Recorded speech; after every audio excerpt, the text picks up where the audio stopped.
மனோஜ் வந்து ரோஹிணி கிட்டேயும் போய் சொல்லிக்கிட்டு தன்னோட அம்மா கிட்டேயும் போய் சொல்லிக்கிட்டு பயங்கரமாக ஸ்ட்ரெஸ்ஸில் இருக்க போகிறாரு. அவருக்கு இதுதான் தேவைதான் அப்படின்னு நினைக்கிறவங்க நம்ம வீடியோவை லைக் பண்ணிவிட்டு நம்ம சேனல் இன்னும் சப்ஸ்கிரைப் பண்ணாதவங்க சப்ஸ்கிரைப் பண்ணிக்கோங்க. மனோஜ் வந்து தன்னோட குழந்தைக்கே தான் அப்பா இல்லை அப்படிங்கிறத விஜயாகிட்ட ப்ரூஃப் பண்ணிகிட்டு இருக்காரு. கூடிய சீக்கிரம் விஜயாகிட்ட மாட்டத்தான் போகிறாரு. சரி மீனா, நம்ம போய் மனோஜ்கிட்ட ஒரு வார்த்தை கேட்டுட்டு வருவோமா? என்ன பண்ணிகிட்ருக்க என்னென்னு வா, கடைக்கு போய் கேட்டு வருவோம். நான் அந்த சைடு தான் வருவேன், நீ அந்த சைடு பூக்கு இது கொண்டுட்டு வருவியா மீனா அப்படின்னு சொல்லி முத்து கேட்குறாரு. ஆமாங்க, எனக்கு இன்றைக்கி அங்கே ஒரு டெலிவரி இருக்குது, ஷோரூம் கிட்ட தான்.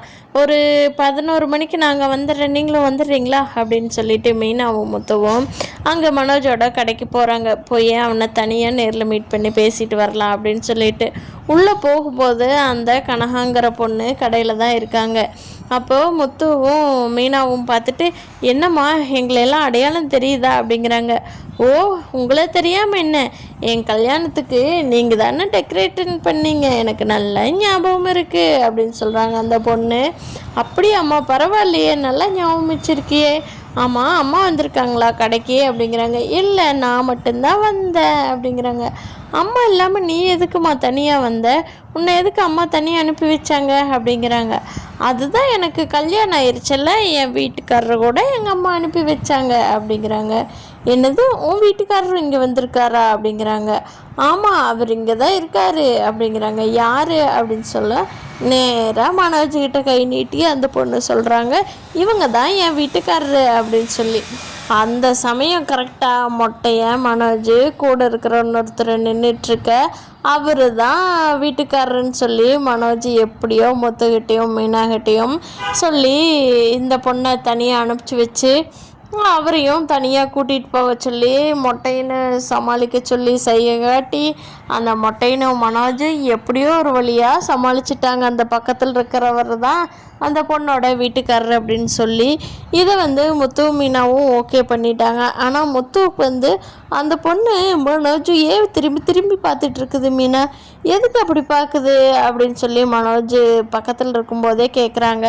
அதுக்கு மனோஜ் இருந்துட்டு, டே அப்படியே இருந்து நான் தாண்டா இது டிவி ஃப்ரிட்ஜுன்னு சொல்லிகிட்டு இருந்தேன், அதனால் அது என்னையே பார்க்குதுடா அப்படின்னு சொல்லவும், அப்படி சொல்ல வரையா, இருக்கும் பாவம், அதுக்கு தான் எதுவும் தெரியாதல்ல, இருக்கலாம் அப்படின்னு சொல்லி முத்துவையும் சமாதானப்படுத்திடுறாரு மனோஜ். முத்துவையும் மீனாவையும் கடையிலேருந்து வெளியே அனுப்பி வச்சுட்டு தான் மனோஜுக்கு நிம்மதியாகிடுது. ஸோப்பா, இவங்க வெளியில் போகாமல் நம்மளே மாட்டி விட்டுருவா போல இருக்கு இந்த பைத்தியம் அப்படின்னு நினச்சிக்கிட்டு, இந்த ரோஹிணி பிரச்சனையை தீர்த்திருந்தோம்னா நமக்கு இவ்வளோ யாருக்கும் பயக்கணுங்கிறதே இல்லை. இப்போ தான் நான் கல்யாணம் பண்ணிக்கிறேன்னு சொல்லிட்டு போய்கிட்டே இருக்கலாம். இந்த ரோஹிணி இப்போ ப்ரெக்னென்ட் ஆகி நம்மளை போட்டு உயர வாங்குறா. எதுக்கு தான் இந்த கடைக்கு ஒரு நாள் வந்தாலோ அப்படின்னு மனோஜ் தான் மேலே இருக்கிற தப்பு ஒத்துக்காம எல்லா பழியும் ரோஹிணி மேலேயே தான் போடுறாரு. அவருக்கு எப்போவுமே அடுத்தவங்க மேலே பழி போட்டு போட்டு தன்னோட அம்மா கிட்ட நல்ல பேர் வாங்கித்தானே மனோஜுக்கு பழக்கம். இப்பையும் அதே வேலையை தான் செய்கிறாரு மனோஜ். இங்கே முத்துவும் மீனாவும் அப்போவுமே முத்துவுக்கு சந்தேகம் வருது. ஏன் மீனா இன்றைக்கி மனோஜ் திருன்னே முடிச்சுட்டு இருந்தான் அப்படிங்கிறாங்க. தெரியலைங்க என்னென்னு, சரி நம்ம தான் கேட்டு வந்துட்டோம்ல அப்படின்னு சொல்லிட்டு முத்து மீனாவும் அதை சகஜமாக எடுத்துக்கிட்டு போயிடுறாங்க. இங்கே ரோஹிணி வந்து தன்னோட ஃப்ரெண்டை கூட்டிக்கிட்டு ஹாஸ்பிட்டல் போகிறாங்க செக்கப்புக்கு. குழந்தை எப்படி இருக்குது என்னென்னு. ஏம்மா, குழந்தை கொஞ்சம் வீக்காக தாம்மா இருக்குது, நீ ரொம்ப ஸ்ட்ரெஸ் ஆகிக்கூடாது, அப்புறம் வேலையெல்லாம் எதுவும் பெருசாக செய்யக்கூடாதுமா, சும்மா அங்கே இங்கெல்லாம் போய் இது பண்ணிகிட்ருக்காத, குழந்தை வந்து கொஞ்சம் வீக்காக தான் இருக்குது, நீ தான் நல்லா பார்த்துக்கணும். ஃபஸ்ட்டு குழந்தைக்கு இந்த குழந்தைக்கும் கேப் அதிகம் இல்லையா, அதனால் நீ ரொம்ப பத்திரமா பார்த்துக்கோமா அப்படிங்க. சரி டாக்டர், இந்த குழந்தை தான் எனக்கு எத்தனையோ விஷயங்களுக்கு ஹெல்ப் பண்ண வந்திருக்கு, கண்டிப்பாக இந்த குழந்தைய நான் நல்லா பார்த்துக்குவேன் டாக்டர் அப்படின்னு சொல்லி ரோஹிணி சொல்லிட்டு வர்றாங்க. அதுக்கு வித்யா இருந்துக்கிட்டு, ஏன் ரோஹிணி, இந்த குழந்தைய மனோஜ் ஒத்துக்க மாட்டேங்கிறாரு, சீக்கிரமாக ஒத்துக்குவாருன்னு நினைக்கிறியா அப்படிங்கிறாங்க. அவர் ஒத்துக்கிட்டு தானே ஆகணும், இல்லைன்னா இருக்கவே இருக்குது டிஎன்ஏ டெஸ்ட்டு, அவங்க அம்மாவுக்கு பயந்துக்கிட்டு அவர் அப்படித்தான் சொல்லுவார் வித்யா, அதை ப்ரூஃப் பண்ண வைக்கிறதெல்லாம் ஒரு பெரிய விஷயமே இல்லை. நான் நீ மனோஜை விட்டு பிரியறதாவே இல்லை, டிவோர்ஸுக்கு சைன் போடுறதாகவும் இல்லை. மனோஜ் இன்னும் எப்படி நின்னாலும் எனக்கு என்ன கஷ்டம் வந்தாலும் நான் மனோஜை விட்டு பிரிய மாட்டேன் அப்படின்னு சொல்லி ரோஹிணி கன்ஃபார்மாக சொல்லிட்டாங்க வித்யா கிட்ட. எல்லாம் விஜயாவுக்கு மனோஜ் வந்து ரெண்டாவது அவரு கல்யாணம் பண்ணினது, ரோஹிணி வயிற்றுல குழந்தை இருக்கிறது, ரெண்டாவது கல்யாணம் பண்ணினது இதெல்லாம் தெரிஞ்சா விஜயாவே மனோஜை செருப்பு கழட்டி அடிப்பாங்க.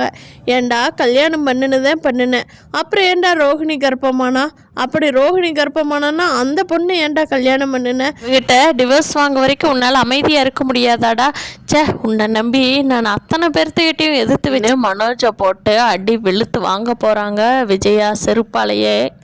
பொண்ணை பார்த்துட்டு, ஏண்டி உனக்கெல்லாம் எப்படி ஏசி காரில் ஏசி வீட்டில் தொட்டதுக்கெல்லாம் ஆள், ஒரு பொருளுக்கு இல்லைங்கிற கவலை இல்லாமல் எவ்வளோ சுதந்திரமாக நம்ம வீட்டில் எவ்வளோ சொகுசாக இருந்த, இப்படியே நீ வந்து இவனை கல்யாணம் பண்ணிக்கிட்டு இப்படியே வந்து ரோடாக நடந்து போய் கஷ்டப்பட்டுக்கிட்டு இங்கே பார் வெயிலில் எப்படி வேத்து ஒழுகி கிடக்குதுன்னு, இப்படியெல்லாம் கஷ்டப்படணும்னு உனக்கு என்ன தலை விதியா அப்படிங்கிறாங்க. அம்மா எத்தனை காசு பணம் இருந்தாலும் என் சத்யாவை வாங்க முடியாதல்லம்மா அப்படின்னு சொல்லி சிந்தாமணிக்கிட்ட அவங்க பொண்ணு சொல்கிறாங்க. அப்போது சிந்தாமணிக்கு பயங்கர கோபம் வருது. என்னடி சத்யா, உலகத்தில் இல்லாத சத்யா, காசு பணம் இருந்தால் சத்யா மாதிரியே 1000 சத்யா வருவானுங்க, உனக்கு காசு இருக்கங்காட்டி தான் உனக்கே அங்கே வேல்யூ இருக்குது, சத்யாவே உன்னை காசு பணம் இருக்கங்காட்டி தான் கல்யாணம் பண்ணியிருக்கான், ஏன் இவ்வளோ நாள் வசதி இல்லாத பொண்ணுங்க யாரும் அவங்க அண்ணுக்கு தட்டுப்பட்டு லவ்வே வரலையோ, நீ நல்லா கிடைச்ச, நல்லா முதலாளி பொண்ணை கட்டிக்கிட்டா நம்ம முதலாளி சாரில் ஈஸியாக உட்காந்துக்கலான்னு சொல்லி அவனும் கல்யாணம் பண்ணிக்கிட்டா. அது தெரியாமல் இரு ஒரு 3 மாதம் ஆகட்டும், அப்புறம் தெரியும் உனக்கு அந்த சத்யா மீனா எல்லாத்தையும் பற்றி, அப்போ என்கிட்ட திரும்பி வீட்டுக்கு வரத்தான் போகிறேன், அந்த நாளுக்காக நானும் வெயிட் பண்ணிக்கிட்டு தான் இருக்கிறேன் அப்படின்னு சொல்லி சிந்தாமணி சொல்கிறாங்க.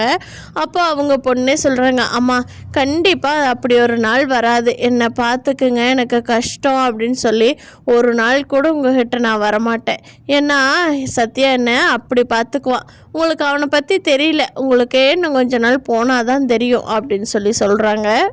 திருந்த மாட்டேடி, கஷ்டக்கு சோத்துக்கு சிங்கி அடிச்சுன்னா தான் உனக்கு இந்த அம்மாவோட அருமை தெரியும், அதனால தான் நானும் விட்டுருக்கிறேன், வெயிட் பண்ணு, இன்னொரு 6 மாதம் ஆகட்டும், அதுக்குள்ளே சோத்துக்கே வழி இல்லாமல் என்கிட்ட வர்றையா இல்லையான்னு பாரு அப்படின்னு சொல்லி சிந்தாமணி தன்னோட பொண்ணுக்கு சபதம் விட்டுட்டு போகிறாங்க. அந்த பொண்ணு மெயினாக வந்து நல்லா அட்வைஸ் பண்ணுறாங்க, இங்கே பாருங்கள் 2 பேரும் நல்லா விரும்பித்தான் கல்யாணம் பண்ணிக்கிட்டீங்க, அதனால் சத்யாவும் நீயும் ஒருத்தர் விட்டு கொடுக்காம ரொம்ப சந்தோஷமாக யாருமே உங்களை கை நீட்டி குறை சொல்லாத அளவுக்கு 2 பேரும் தன்னோட வாழ்க்கையில் உயர்ந்து காட்டணும் அப்படின்னு சொல்லி மீனா சொல்கிறாங்க.